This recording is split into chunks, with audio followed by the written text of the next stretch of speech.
My brother invited me to his wedding as the brother who had practically helped raise him. But the name card at my seat read, Uneducated Freeloader Brother. The bride's entire family laughed like it was part of the entertainment. Then her brother smirked and added, So this is the embarrassing relative we heard about. I was ready to swallow it and walk out quietly, until my brother grabbed my arm, looked straight at his future father-in-law and said, What you did to my brother tonight will be the most expensive insult of your life. Thank you for being here. Please comment the letter Y, so I know you are ready and listen to me tell the whole story. The rehearsal dinner was held in a private dining room at a high-end restaurant downtown, the kind of place with valet parking, crystal chandeliers, and waiters wearing better suits than I had ever owned in my life. I walked in feeling a little out of place, adjusting my collar, just happy to be there for Carter. He is my younger brother. He is the kid I taught how to throw a baseball, the kid I stayed up with when he had a fever, the man I was so incredibly proud of. This night was supposed to be a celebration of his future. I found the table assigned to the immediate family. I walked over, offering a polite nod to David, the bride's father, who was holding a glass of scotch and holding court with some business partners.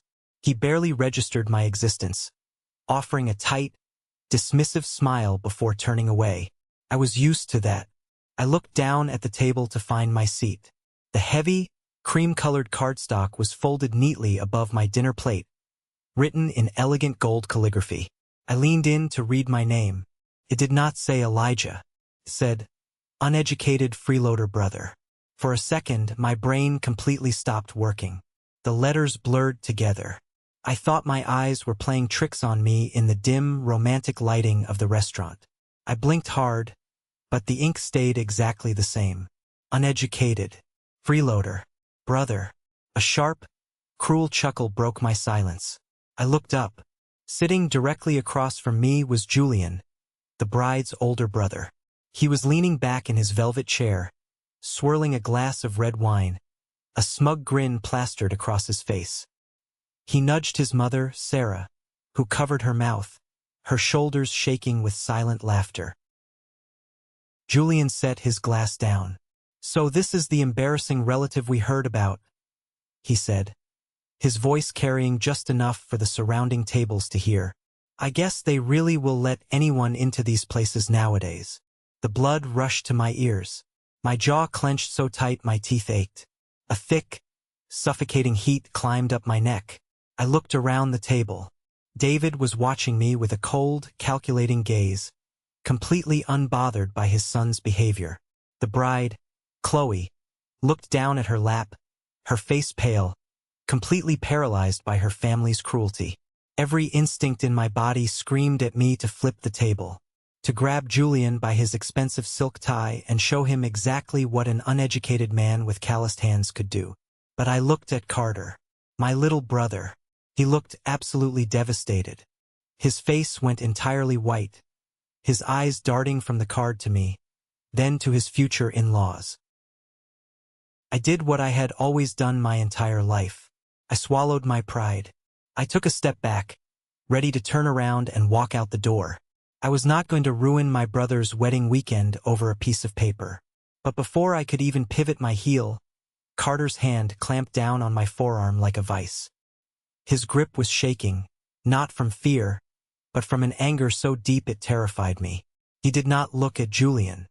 He looked directly at David, the patriarch, the man who had clearly approved of this humiliation. What you did to my brother tonight, Carter said, his voice dropping an octave, completely devoid of his usual warmth, will be the most expensive insult of your life. But before I tell you what Carter did next, and how that one sentence brought an entire empire crashing down, you need to understand exactly why a 33-year-old man with dirt permanently stained under his fingernails was standing in a room full of millionaires, willing to let them treat him like garbage. 2 hours before that dinner, I was standing in the bathroom of my hotel room, struggling with a tie. I am not a suit and tie kind of guy. I am a steel-toe boots, heavy denim, and safety glasses kind of guy. As I fumbled with the silk fabric, I caught sight of my own hands in the mirror. They are rough. The knuckles are thick, scarred from years of slipped wrenches and jagged sheet metal. The calluses on my palms are hard as stone.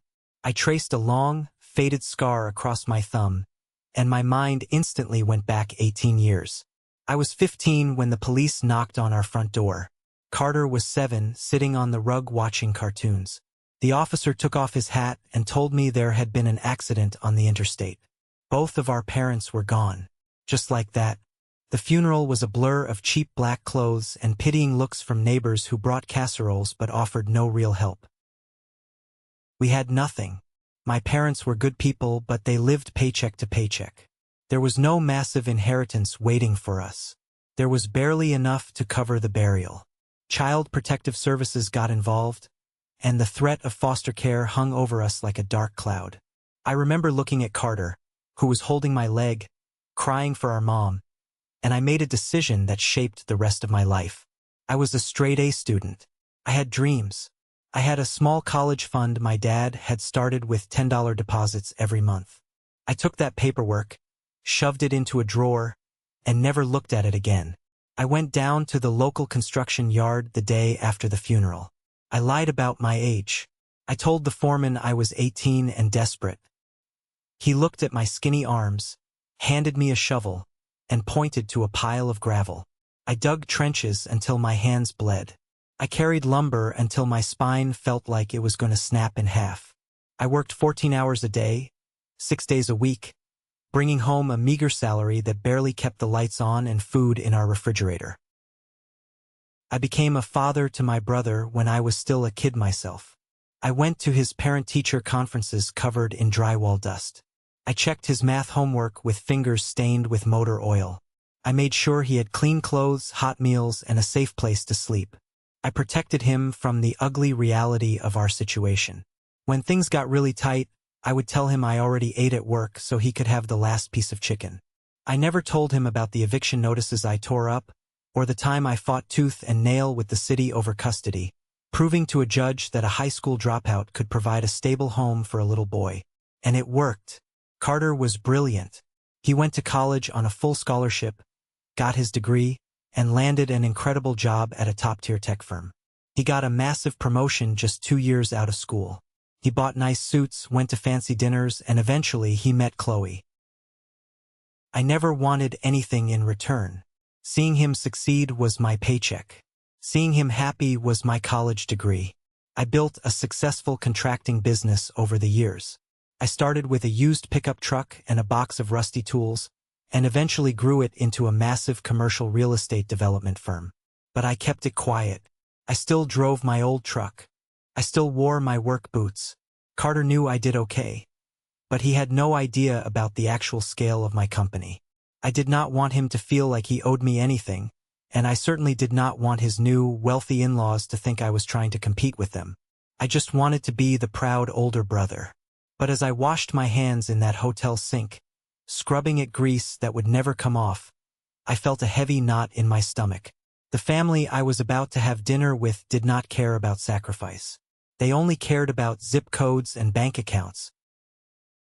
I knew this dinner was going to be a disaster because I had already met David and Sarah 6 months prior. Carter had invited me to a nice steakhouse to officially meet his future in-laws. I showed up early, wearing a clean button-down shirt and dress pants. I watched them pull up to the valet stand in a brand new Porsche. David stepped out, tossing the keys to the kid without even looking at him. He wore a custom-tailored suit and a watch that probably cost more than my first house. Sarah was dripping in jewelry, holding her designer bag like a shield. When Carter introduced us, David looked me up and down. His eyes stopped on my boots, then traveled up to my hands, and finally settled on my face. He extended a hand. His grip was weak, limp, the handshake of a man who never had to do heavy lifting. "Elijah," David said, dragging my name out. "Carter has told us so much about you. He said you work in construction." The way he said the word construction sounded like he was talking about a disease. "Yes, sir," I replied politely. "I'm a general contractor." "Fascinating," Sarah chimed in, taking a sip of her sparkling water. "It must be so exhausting, doing all that manual labor. Julian, our son, is in finance. He manages hedge funds. It requires a very different kind of intellect. I smiled and nodded, letting the insults slide right off my back. That sounds like a great career. Carter is doing very well at his firm, too. He just got a big promotion. David waved his hand dismissively. Yes, Carter is a bright boy.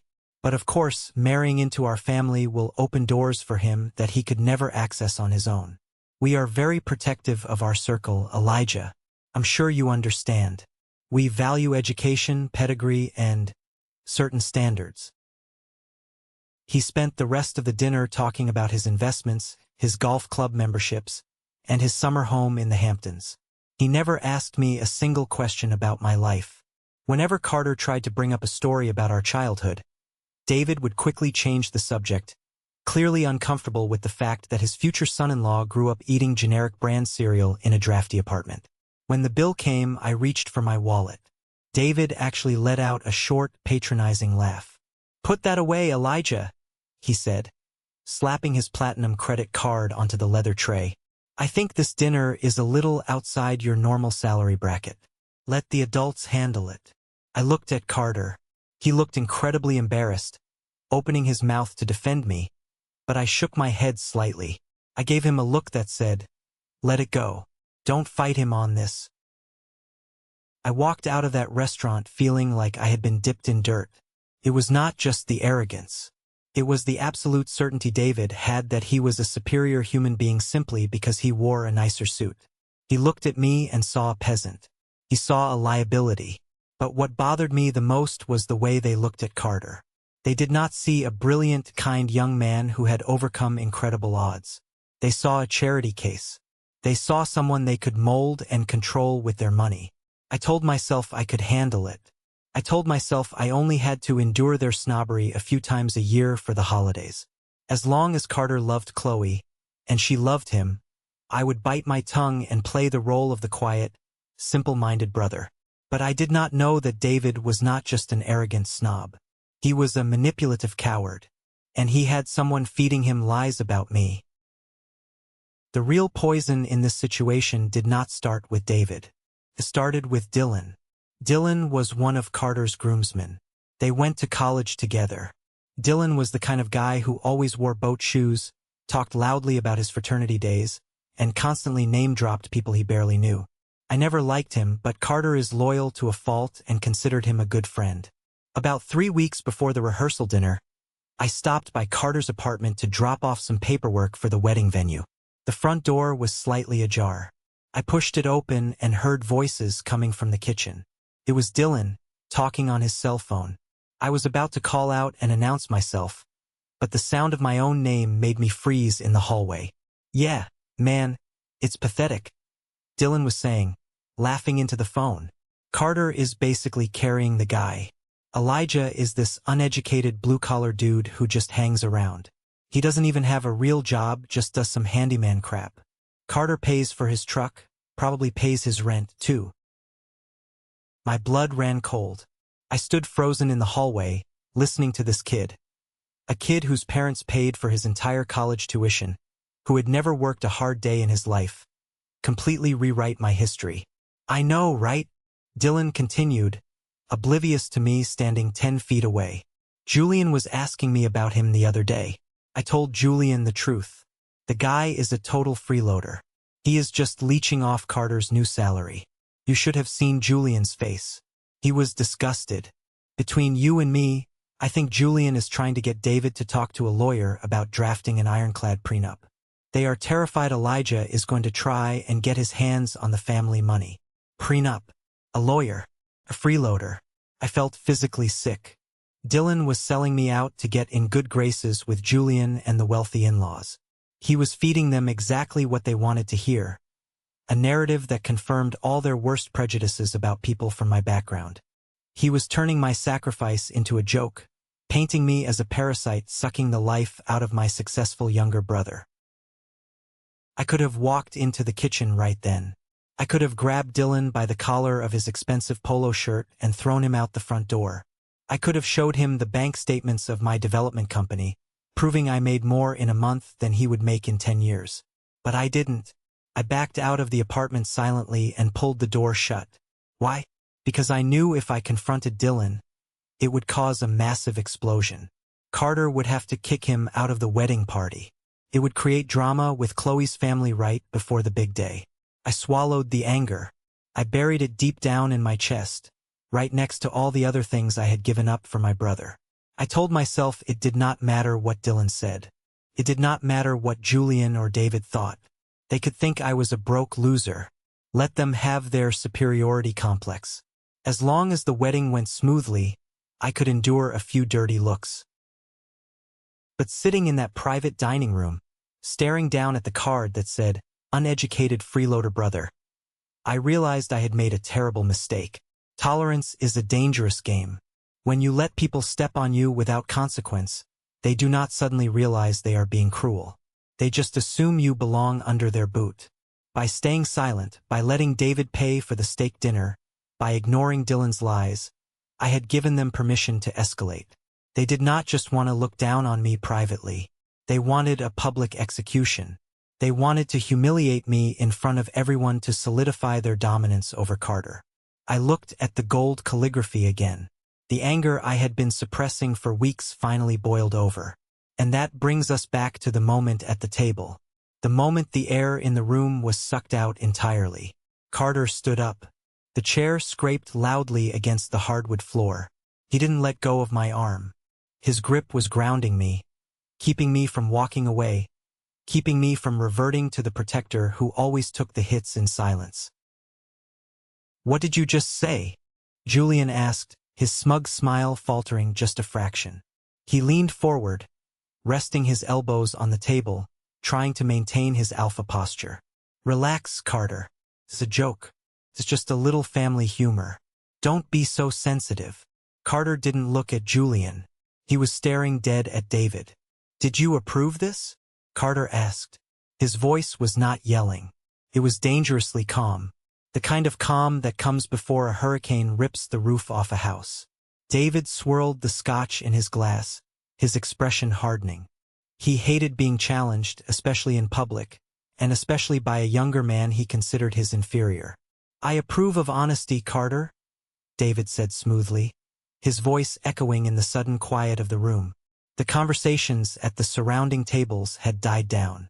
People were turning in their seats, watching the drama unfold. "Your brother's presence here is an accommodation. We are blending families, yes, but we must also be realistic about the dynamics at play." Julian thought a little humor might break the ice regarding the elephant in the room. "The elephant in the room," Carter repeated, his voice shaking now. "Yes," Sarah chimed in, adjusting her diamond necklace nervously. "We all know Elijah relies on you, dear, and that's fine. Family helps family. But let's not pretend he fits in with this crowd. Julian was just having some fun." I looked at Dylan, who was sitting 2 seats down from Julian. Dylan was staring intently at his water glass, his face pale, sweat forming on his upper lip. He knew exactly where this came from. He knew his lies had built the foundation for this moment. Carter let go of my arm. He reached across the table, grabbed the heavy cardstock with my name on it, and held it up for the entire room to see. "This is humor to you?" Carter asked, his voice rising, carrying to the furthest corners of the restaurant. Before David or Julian could answer, Carter clamped his hands on either side of the card and ripped it cleanly in half. The sound was sharp, like a gunshot in the silent room. He dropped the torn pieces directly onto Julian's dinner plate. "Hey, watch it," Julian snapped, brushing the paper away from his food. "Carter, please," Chloe whispered, tears welling up in her eyes. She reached out to touch his arm, but he stepped back. He wasn't mad at her, but he was too furious to be softened. "My brother is the only reason I am standing in this room," Carter said, looking directly into David's eyes. "He is the only reason I went to college. He is the only reason I have the career you love to brag to your friends about. When our parents died, he gave up everything. He broke his back so I wouldn't have to. You call him a freeloader? You have absolutely no idea what real sacrifice looks like." David's face turned a dangerous shade of red. The veins in his neck bulged against his crisp white collar. He slammed his scotch glass down on the table. "You will lower your voice when you speak to me in this establishment, Carter," David hissed, dropping all pretense of politeness. "You are embarrassing Chloe. You are embarrassing my family." "No," Carter shot back. "You embarrassed yourselves. You just showed everyone in this room exactly what kind of people you are." The tension was so thick you could choke on it. The waiters had stopped moving. The musicians in the corner had stopped playing. Every single eye was locked on our table. And then Julian made the biggest mistake of his life. Julian pushed his chair back and stood up. He was a few inches taller than Carter, wearing a suit that cost more than a used car. He sneered, looking down his nose at both of us. "Oh, please, spare us the tragic orphan monologue," Julian said, rolling his eyes dramatically. "We get it." He laid some bricks. He swung a hammer. "Do you want a medal, Elijah? Do you want us to clap because you did the bare minimum of keeping your brother off the streets?" I felt a muscle jump in my jaw. I stared at Julian, taking in his perfectly manicured nails, his styled hair, his complete lack of any real-world hardship. Julian pointed a finger at me. "You think because you changed a few diapers you're entitled to ride his coattails into our world? Look at you. You're wearing a cheap suit to a five-star restaurant. You don't know which fork to use for the salad. You are a blue-collar nobody who is milking his brother's success because you failed at your own life." He turned to the rest of the room, raising his arms like a terrible comedian seeking applause. "And let's be honest. Dylan told me everything. You don't even have a steady job. You live off Carter's salary. You're practically his dependent. So yeah, the card was accurate. Uneducated. Freeloader. If the shoe fits, wear it back to whatever trailer park you crawled out of." A collective gasp rippled through the dining room. Even some of David's wealthy business partners looked uncomfortable with the blatant cruelty. Carter lunged forward. He was going to hit Julian. He was going to shatter that smug face right in the middle of the restaurant. But I stepped in front of him. I put my hand flat against Carter's chest and pushed him back. "Don't," I said quietly. "He's not worth the assault charge." I turned slowly to face Julian. I didn't yell. I didn't raise my voice. I spoke with the quiet, dangerous authority of a man who has managed construction sites full of hardened criminals and angry contractors. "Julian," I said, my voice cutting through the silence like a razor blade. "The only reason you have that suit on your back is because you were lucky enough to be born into the right hospital room. You haven't earned a single thing in your life. You manage hedge funds? No. You play with daddy's money and pretend it makes you a man." Julian's mouth opened, but no words came out. His face flushed pink. I took a step closer to him. He instinctively took a half step back, suddenly realizing that despite his height, he was standing in front of someone who could break him in half without breaking a sweat. "Dylan lied to you," I continued, glancing over at Dylan, who looked like he wanted the floor to swallow him whole. "But even if it were true, even if I were broke, even if I swept floors for a living, that wouldn't make me less of a man than you. It just means my hands are dirty so someone else's can be clean. You wouldn't know the first thing about that kind of loyalty." Julian recovered his shock and scoffed loudly. "Big words for a guy who is drinking our wine and eating our food. You talk a big game about loyalty, but you're still sitting at a table paid for by my father." That was the trigger. That was the moment David decided he needed to step in and reestablish his dominance. He could not stand seeing his son get dressed down by a tradesman in front of his peers. David stood up slowly, buttoning the center button of his jacket. He looked around the room, offering a tight, apologetic smile to his guests, before turning his dead, shark-like eyes on me. "Enough," David commanded.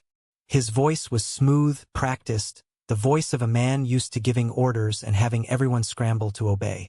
"I will not have my family insulted at my own daughter's rehearsal dinner, especially not by someone of your background." He walked around the table, standing shoulder to shoulder with Julian. "Carter," David said, addressing my brother like a disappointed school principal, I understand you have a misguided sense of loyalty to Elijah. We all have family members we tolerate. But you are entering a different echelon of society now. You need to learn the difference between loyalty and enabling. Enabling? Carter repeated, spitting the word out like poison. Yes, enabling, David said coldly. We have welcomed you, Carter. We have offered you a place at our table. But that invitation does not extend to anyone you choose to drag along. Your brother is disruptive. He is aggressive. And frankly, he lacks the basic refinement required to be in a room like this. Sarah nodded vigorously in agreement. It's true, Carter. Look at the scene he's causing. Julian was just playing a practical joke, and Elijah turned it into a hostile environment. A joke, Carter yelled. You printed Freeloader on a place card. That's not a joke. That's a targeted attack. It was a reminder, David corrected, his voice dropping into a menacing whisper. A reminder of where he belongs, and where he does not. Now, Carter, I am going to give you a choice. You can apologize to my son for your outburst, sit down, and enjoy the beautiful evening I have provided. Or you can leave with your brother. David crossed his arms, looking incredibly pleased with himself. He thought he had the ultimate leverage. He thought Carter was so desperate to marry Chloe, so desperate to be part of this wealthy family, that he would actually throw me under the bus to save his own skin. He severely underestimated the kid I raised. Carter didn't hesitate for a microsecond. He reached up, unbuttoned his suit jacket, and took it off, tossing it over the back of his chair. Chloe, Carter said, his voice softening as he looked at his fiancée. She was weeping openly now, her makeup running down her cheeks. I love you. You know I love you. But I will not marry into a family that treats my blood like dirt. Chloe sobbed, burying her face in her hands. Carter, please. I'm sorry, Carter said, his voice cracking just a little. But if he goes, I go. And the wedding tomorrow is off. The room erupted into furious whispers. David's smug expression shattered. His eyes widened in genuine shock. He never expected Carter to call his bluff. The prospect of a canceled wedding, a massive, high-society event with hundreds of important guests arriving the next morning, was a social catastrophe David could not afford. But David was too proud to back down. His ego would not allow him to lose a standoff to a 20-something kid and a construction worker. You are making a massive mistake, boy, David growled, pointing a shaking finger at Carter. Then, David turned to the corner of the room and snapped his fingers loudly. Gabriel, David barked. The restaurant manager, a tall, impeccably groomed man in a tuxedo, hurried over. Gabriel looked terrified. He knew David was a VIP, but he also knew causing a physical altercation in the dining room would be a disaster for the restaurant. Yes, Mr. Sterling? How can I assist you? Gabriel asked, wringing his hands. I want this man removed from the premises, David said, pointing directly at my chest. Immediately. He is trespassing, he is harassing my family, and he is no longer welcome at my private event. Gabriel swallowed hard. He looked at me, then back at David. Sir, I don't want to escalate. Do it now, or I will make sure this restaurant never sees another dime from my firm. David roared, completely losing his cool veneer. Two large security guards in black suits appeared from the hallway, stepping up behind Gabriel. They looked at me, assessing the situation. I am not a small guy. They knew if they put their hands on me, it was going to be an ugly fight. I looked at the guards. I looked at Gabriel. Then I looked back at David. Nobody needs to touch me, I said calmly, adjusting my cuffs. I am perfectly capable of walking out the door. I turned to Carter. I placed a hand on his shoulder. Carter, listen to me. Don't do this. Do not cancel your wedding over me. You love Chloe. Just sit down. Let me leave. I'll go back to the hotel. No, Carter said fiercely, grabbing his keys from the table. I'm not letting you walk out of here alone. We leave together. How touching, David mocked, sneering at us. The tragic brotherhood endures. Walk away, Carter. Throw away your future. Throw away Chloe. Throw away the connections I can give you. Go back to being a nobody with your nobody brother. I had reached my absolute limit. I took a deep breath, letting the anger settle into a cold, hard focus in my chest. You talk a lot about the future, David, I said, stepping right up to the edge of the table, forcing him to look me in the eye. You talk about your connections, your pedigree. You think your money makes you a king. I leaned in closer. But I've spent my whole life building foundations. And I know what a rotten foundation looks like. You can paint over it, you can put expensive furniture on top of it, but when the storm comes, it crumbles. Your family is rotting from the inside out. You have a son who acts like a bully because you never taught him how to be a man. You have a wife who laughs at cruelty because she has nothing else to offer the world. And you have a daughter who is crying her eyes out right now because she realizes her father is a monster. David's face contorted with rage. Get him out. Now! He screamed at the guards. I'm going, I said, my voice cutting through his screaming. But I want you to remember this moment, David. I want you to remember the moment you tried to humiliate an uneducated freeloader. Because you are about to find out exactly how much you don't know. I turned around and started walking toward the exit. Carter was right beside me, holding Chloe's hand. She had stood up, refusing to let him go, defying her father in front of everyone. Chloe, sit down, David yelled. She ignored him. We walked past the silent tables, past the staring waiters, heading for the heavy glass doors of the restaurant. Stop right there. David's voice echoed through the room. We paused, turning around to look at him one last time. He was standing at the head of the table, his chest heaving, his face a mask of desperate fury. He was losing control and he knew it, so he played the only card he had left. The card he thought gave him absolute power over everyone in the room. The money card. You think you can just walk out of here and cancel the wedding? David yelled across the dining room, not caring anymore who was listening. Do you have any idea how much money I have spent on this weekend? Do you have any idea what this is costing me? He marched forward a few steps, waving his arms at the lavish room around us. Look at this place. Look at the flowers. Look at the food. I rented out the entire top floor of the plaza for the reception tomorrow. I paid for the band. I paid for the catering. I paid for the custom dress Chloe is wearing.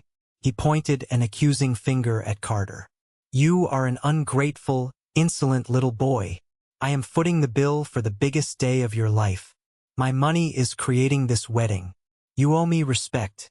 You owe me an apology. And if you walk out that door, I promise you, I will ruin you. I will call your boss. I will have you fired. I will bury you in litigation for the deposits you're wasting. Carter didn't flinch. He looked at David with pure disgust. Keep your money, David. Keep the flowers. Keep the plaza. I'd rather marry Chloe in a courthouse parking lot than owe you a single dime. You arrogant little punk, David sneered. You think you're so noble, but you're just a coward running away because you can't handle the truth. You and your brother are nothing but parasites. You've been drinking my wine all night, eating my food, enjoying the luxury my hard work provided. And now you spit in my face. David turned to the crowd, his arms spread wide.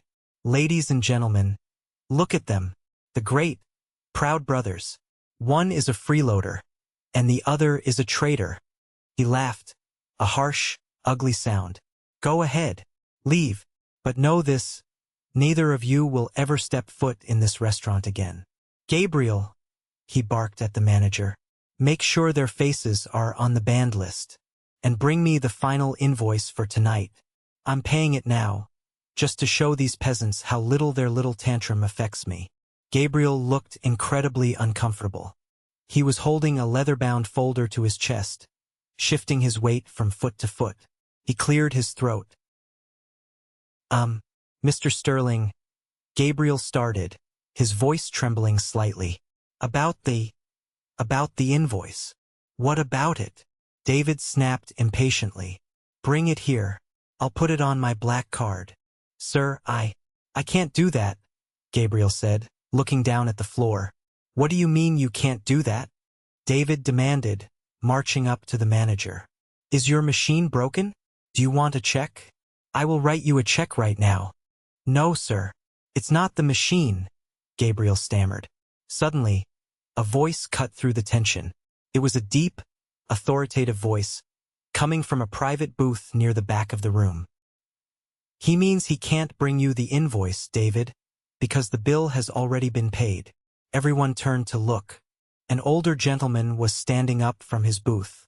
He had silver hair, a neatly trimmed beard, and wore a simple, elegant dark suit. He walked slowly toward the center of the room. It was Wyatt. Wyatt was a billionaire. He owned the restaurant group that managed this venue, along with dozens of other high-end properties across the country. David had spent the first hour of the evening bragging to his friends about how he had managed to get a table near Wyatt, hoping to network with the legend himself. David's entire demeanor changed instantly. He went from a raging tyrant to a fawning subordinate in a split second. He smoothed his tie and forced a wide, fake smile. Wyatt, sir, David said, stepping forward with his hand extended. I apologize for the disturbance. Just a little family drama. You know how it is.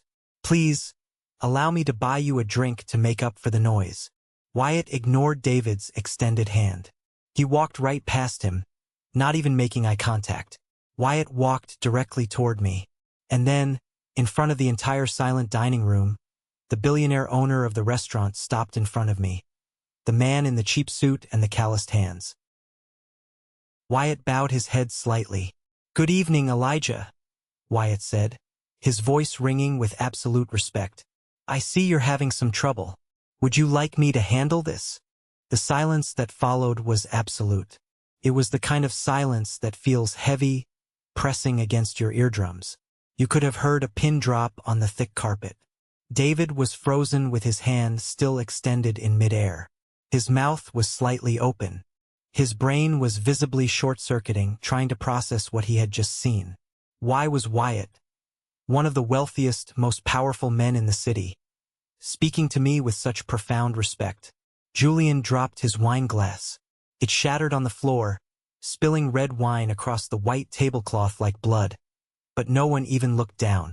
Sarah gasped, clutching her pearls. Wyatt, I don't understand, David stammered, his confident voice cracking. He looked from Wyatt to me, panic starting to bleed into his eyes. You know this man? Wyatt turned slowly to look at David.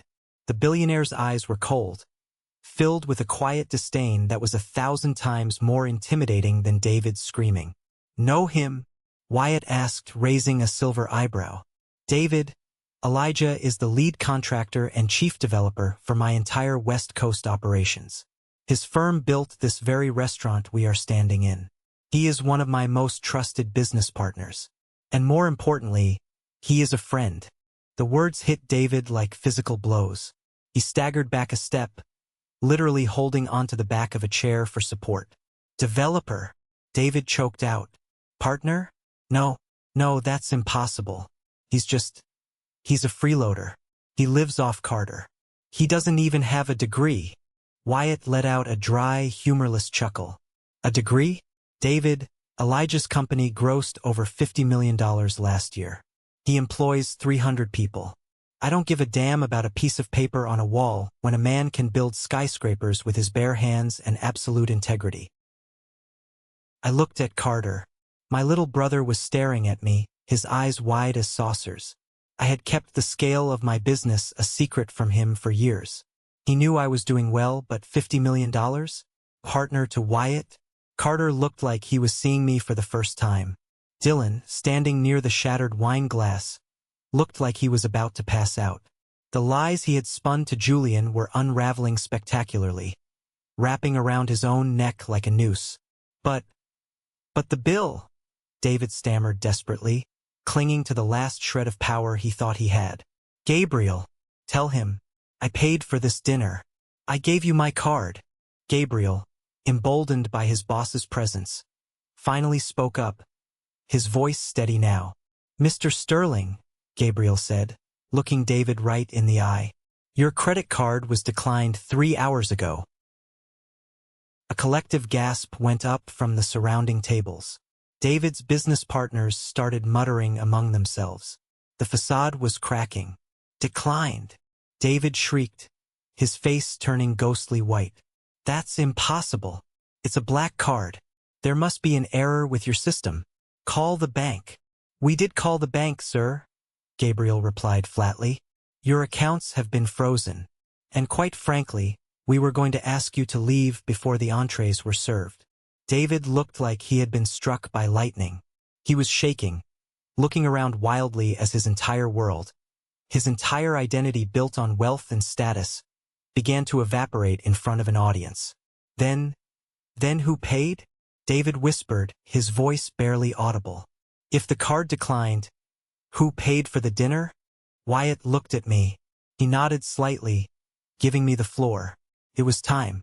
I reached into the inside pocket of my suit jacket. I pulled out a folded piece of paper, the receipt Gabriel had quietly handed me when I walked in earlier that evening. I unfolded it slowly, the sound of the crisp paper echoing in the dead silent room. I walked over and placed the receipt directly on top of the torn pieces of the Freeloader place card. "I paid for it, David," I said, my voice echoing off the walls. David stared down at the paper. His eyes tracked the itemized list down to the massive total at the bottom, and finally to the signature line. It was my name, paid in full. "You?" David breathed, looking up at me with sheer terror. "But why?" "Because unlike you, I actually care about my family," I said, stepping closer, looming over him. "I knew your company filed for Chapter 11 bankruptcy 3 months ago, David. My firm bought out 2 of your defaulted commercial leases." The whispers in the room turned into loud murmurs. "Bankruptcy?" one of David's partners said aloud, standing up from his table. "David, what the hell is he talking about?" I didn't stop. I let all the truth out. "I knew you were drowning in debt," I continued, my voice relentless. "I knew the Porsche outside was a rental. I knew the house in the Hamptons was foreclosed on last week. But I didn't say a word. I didn't tell Carter. I didn't tell Chloe." Chloe covered her mouth, sobbing uncontrollably, looking at her father with absolute horror. She had no idea. He had lied to his own daughter to keep up appearances. "I kept your dirty little secret," I said, staring into David's panicked eyes. "When the venue called saying your deposits bounced, I paid them anonymously. When the florist threatened to cancel, I wired them the cash. I spent over $100,000 of my own money in the last month to make sure this wedding happened." I pointed a finger directly at his chest. "I paid for the flowers. I paid for the band. I paid for the dress your daughter is wearing. I paid for the very wine your son is drinking right now while he calls me a freeloader." Julian looked at his empty glass, his face ashen, looking like he was going to vomit. "I did it," I said, my voice dropping to a low, intense growl, "because I wanted my brother to have a perfect day. I didn't want him or Chloe to be embarrassed by your catastrophic failures. I stayed in the shadows. I let you take the credit. I let you sit at the head of the table and pretend you were a king. I picked up the torn half of the place card that read, Freeloader. I flicked it against David's chest. It fluttered to the floor.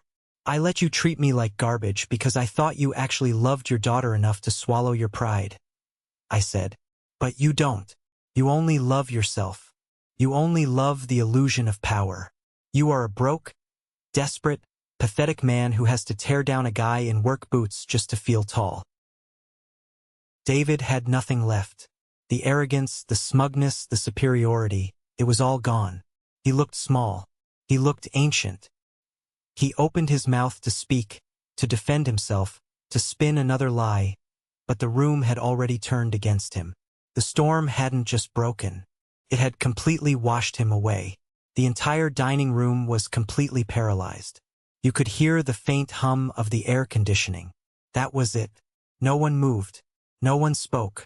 The wealthy business partners, The women in their expensive gowns, the waiters holding trays. Everyone was frozen, staring at David. David's mouth opened and closed like a fish out of water. He looked at the receipt lying on the table, right on top of the torn pieces of the Freeloader card. He looked at Wyatt. Then he looked at me. His face had lost all its color, turning a sickly shade of gray. The man who had spent the entire evening commanding the room, belittling my job, and treating me like dirt, was suddenly shaking.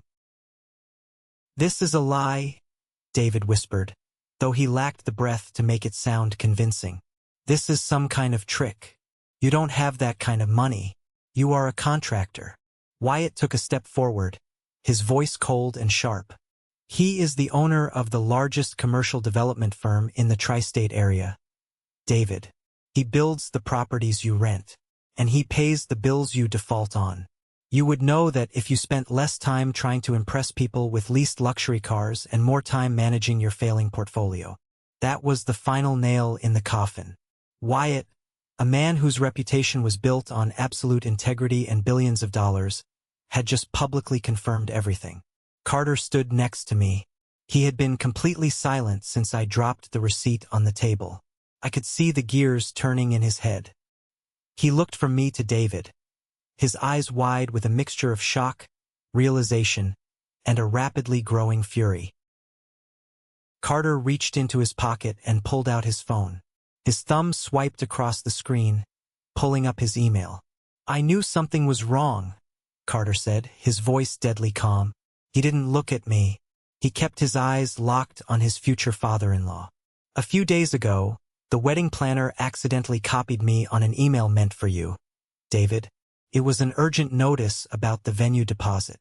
They said if they didn't receive the wire transfer by 5 o'clock, they were canceling the event."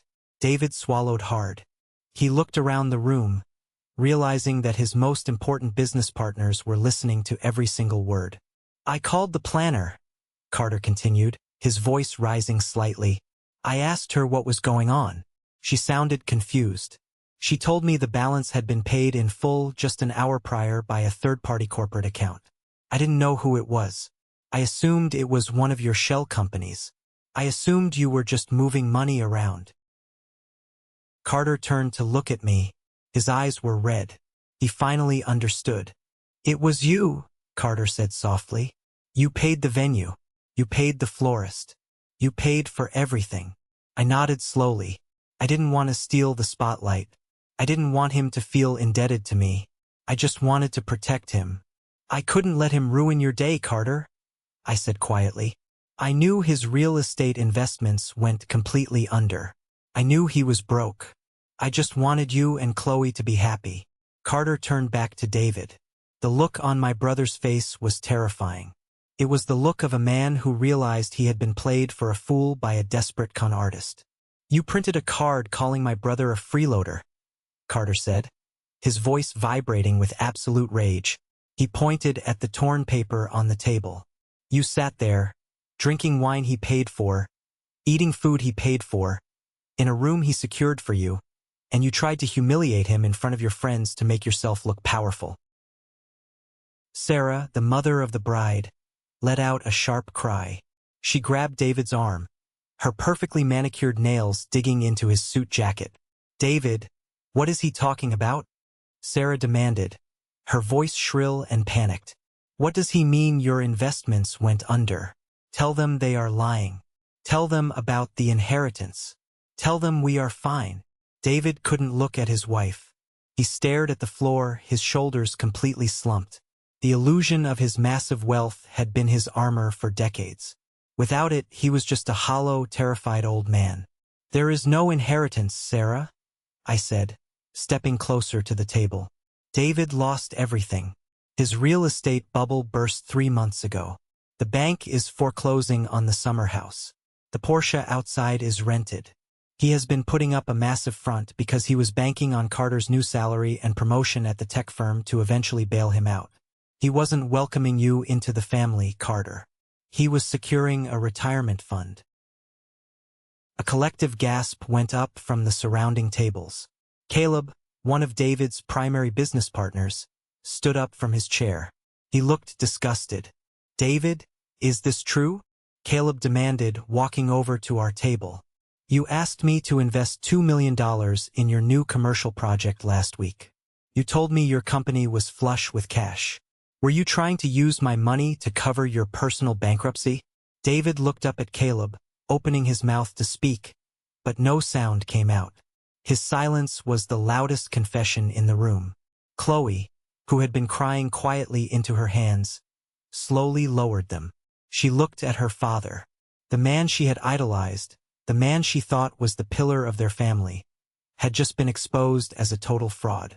Dad, Chloe whispered, her voice cracking. You lied to me? You lied to Carter?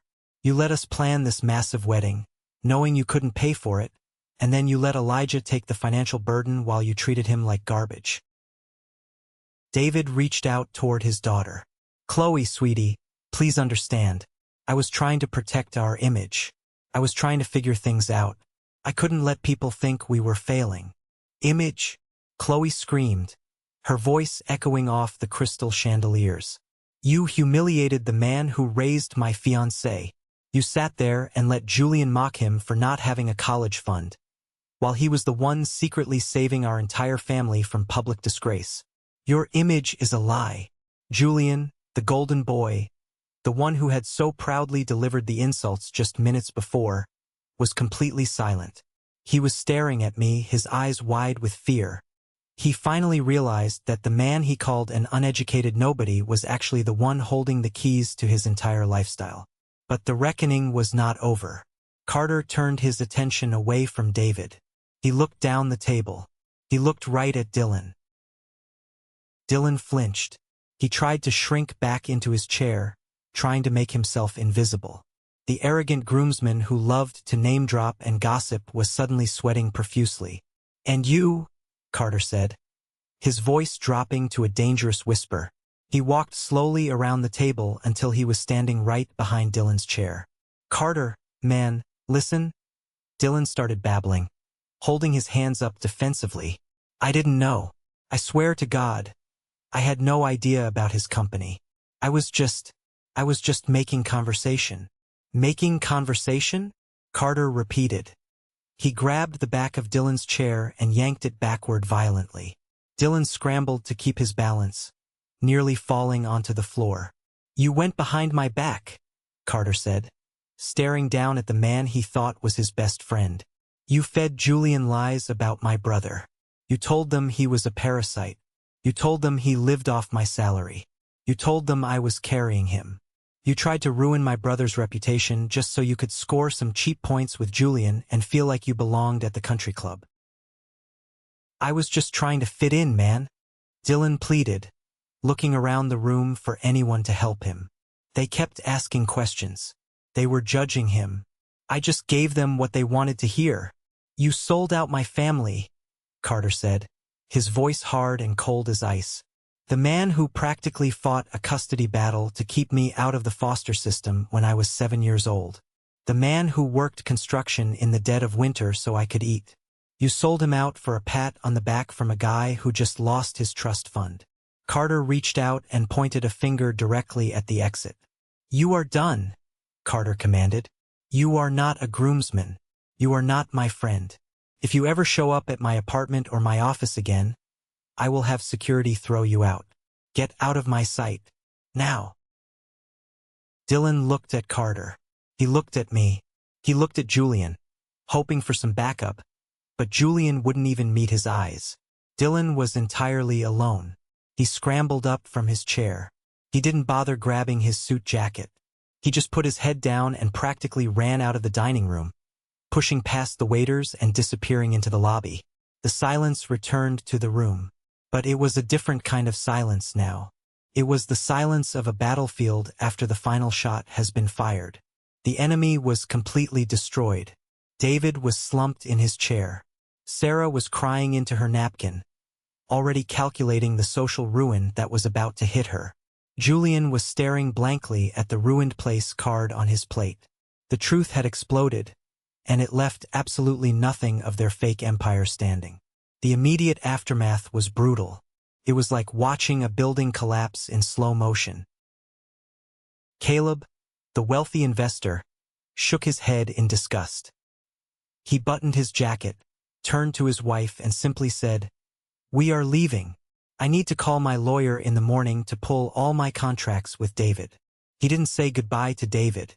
He didn't even look at him. He just walked out of the room. That was the signal.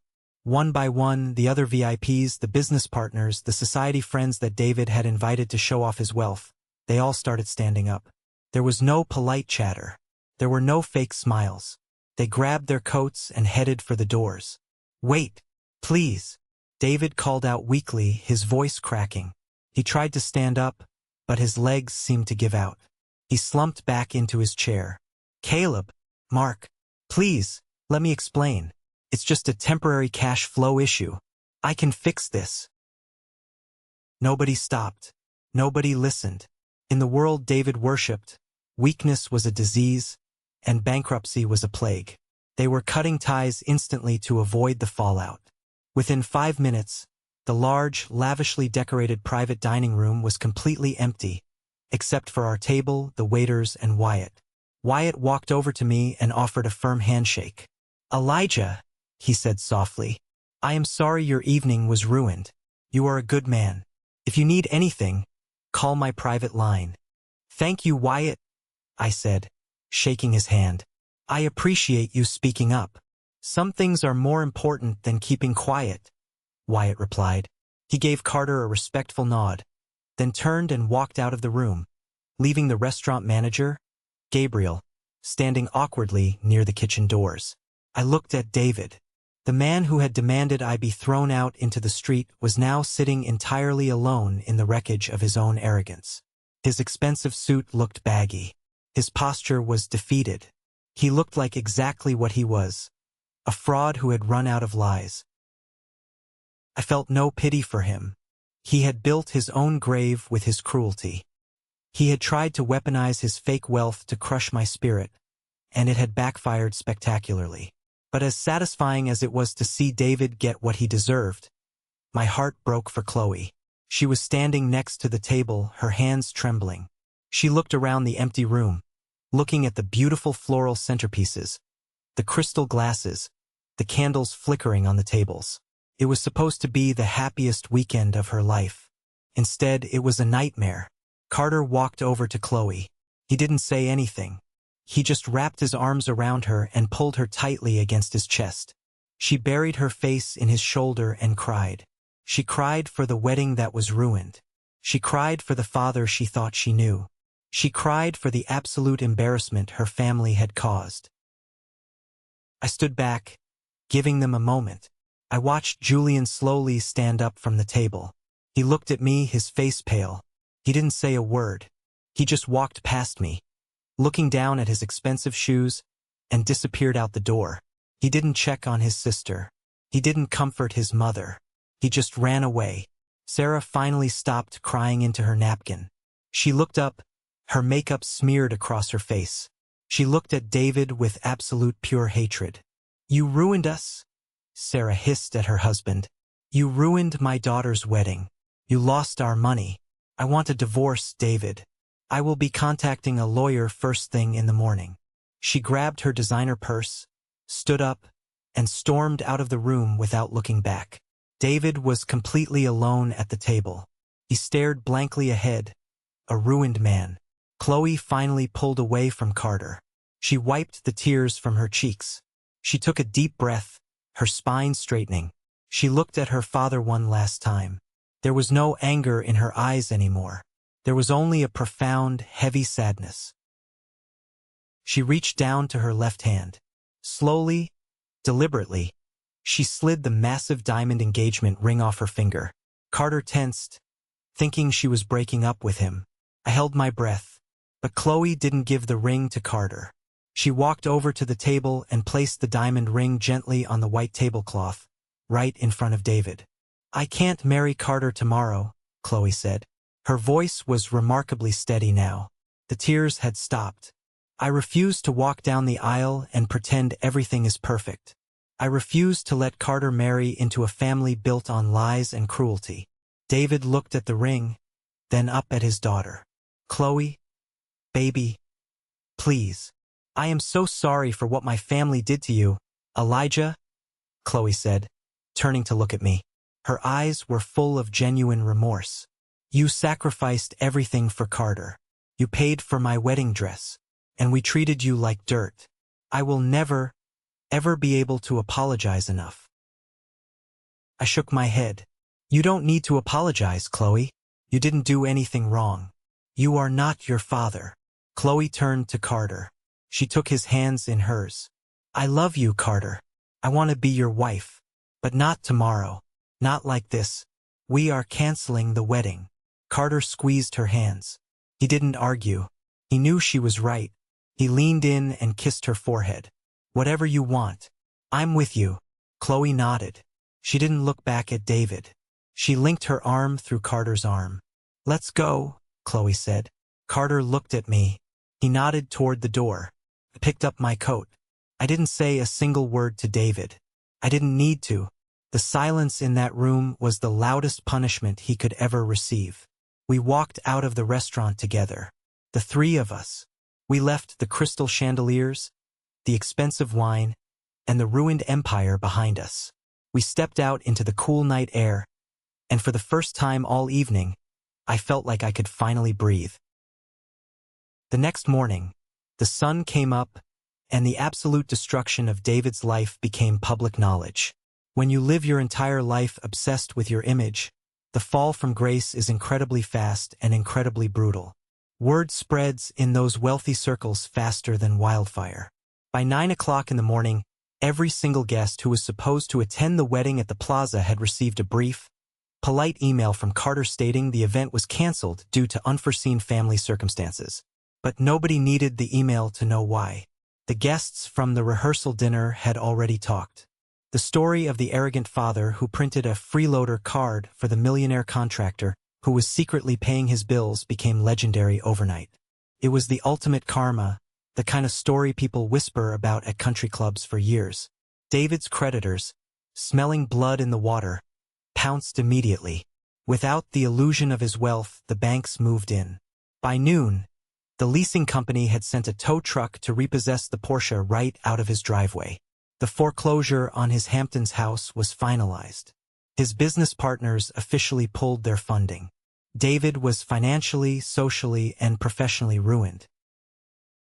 And Dylan, the groomsman who sold me out, his karma was just as swift.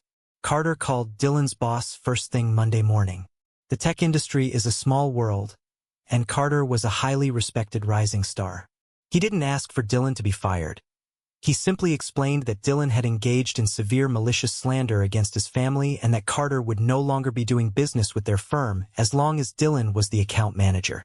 Dylan was fired before lunch. He tried to call Carter dozens of times, leaving desperate voicemails apologizing, begging for his job back. Carter never answered.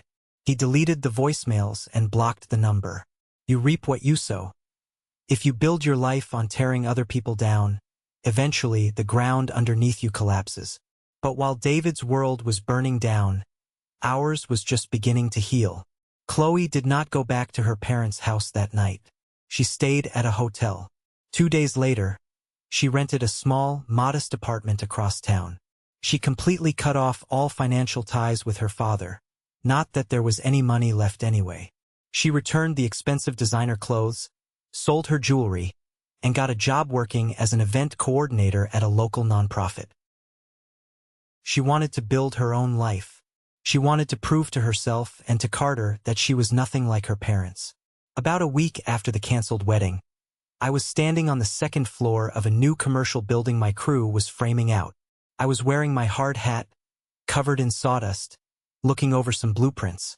I heard footsteps on the plywood floor. I turned around and saw Chloe. She was wearing a simple pair of jeans and a t-shirt. She looked nervous, holding 2 cups of coffee. She walked over, dodging the extension cords and power tools. "Hey," Chloe said softly, holding out a cup. "I brought you a black coffee." Carter said, "That's how you like it." "Thank you, Chloe," I said, taking the cup. I took off my hard hat and wiped the sweat from my forehead. She looked around the massive construction site. She looked at the steel beams, the concrete foundation, the men working hard under the hot sun. She looked at my calloused, dirty hands. "I never really understood what you did," Chloe said, her voice full of emotion. "My dad always made it sound like it was something to be ashamed of. But standing here, looking at this, you build things, Elijah.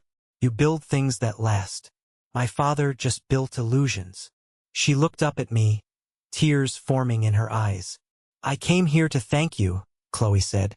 "Not just for the money you spent on the wedding. I will pay you back every single cent, I promise. But I want to thank you for saving Carter.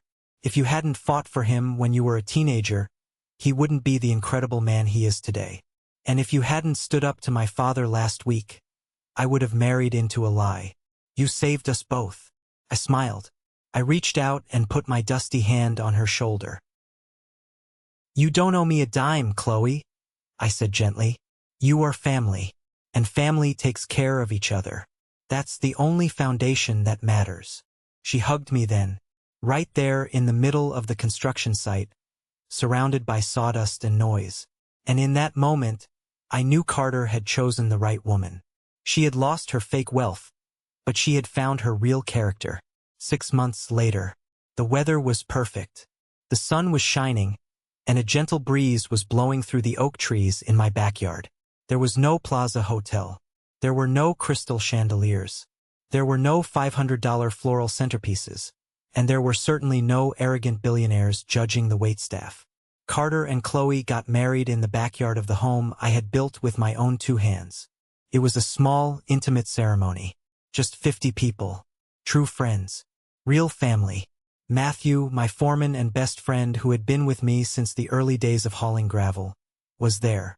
Wyatt even showed up, wearing a casual suit, laughing and drinking a beer on my patio.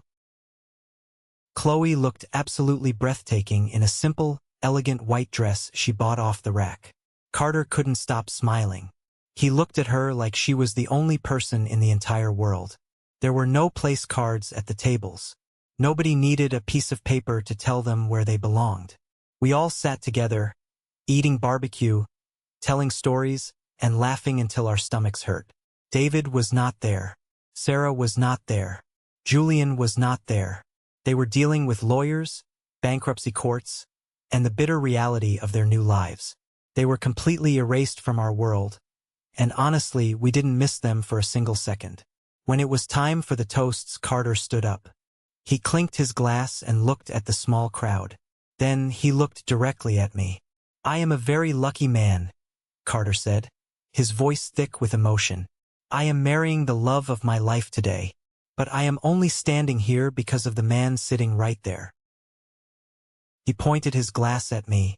"When I was 7 years old, my world ended," Carter said. "But my big brother didn't let me fall. He caught me. He gave up his youth. He gave up his college fund. He broke his back so I could walk across a stage and get my degree. He is the strongest, smartest, and most honorable man I have ever known. So please, raise a glass to my best man, to my brother, to my hero." Everyone raised their glasses. They cheered. Chloe looked at me with tears of joy running down her face. I raised my beer bottle in return. I looked down at my hands. The scars were still there. The calluses were still hard. But they didn't look like the hands of an uneducated freeloader anymore. They looked exactly like what they were. The hands of a man who had built a beautiful life. Looking back on that entire ordeal, I realized something incredibly important about human nature. There are people in this world who believe that your worth is determined by the tag on your shirt, the logo on your car, or the title on your office door. They believe that if you work with your hands, if you don't have a fancy degree, you are somehow less than them. They will try to make you feel small so they can feel tall. They will print insults on place cards. They will laugh at your expense. But true wealth has absolutely nothing to do with money. True wealth is the ability to look at yourself in the mirror and know that you earned every single thing you have. It's the peace of mind knowing you didn't have to step on anyone's neck to climb the ladder. It's the absolute, unshakable loyalty of a brother who is willing to throw away his entire future just to defend your honor in a crowded restaurant. David had millions of dollars on paper, but he was completely bankrupt in character. He tried to weaponize his wealth to break my spirit. But you cannot break a man who has already survived the hardest days of his life. You cannot humiliate a man who knows exactly who he is. If you ever find yourself sitting at a table where people are trying to make you feel inferior, remember this. You do not have to shrink yourself to make them comfortable. You do not have to swallow their insults to keep the peace. Sometimes the most powerful thing you can do is stand up, look them dead in the eye, and let the truth burn their fake empire to the ground. Thank you for sticking around and listening to my story. I hope this resonated with you in some way. Have you ever found yourself in a similar situation, dealing with people who mistake wealth for worth? I'd love to hear your experiences in the comments. Also, if you are still here, listening to my voice right at this very moment, please comment the letter W down below. W stands for winner. It's a secret code for our 1% club, a way for me to recognize the truly amazing people who stayed with me until the very end of the journey. Please hit that like button and follow the channel so we can continue to share more stories together. Stay strong, know your worth, and I'll see you in the next one.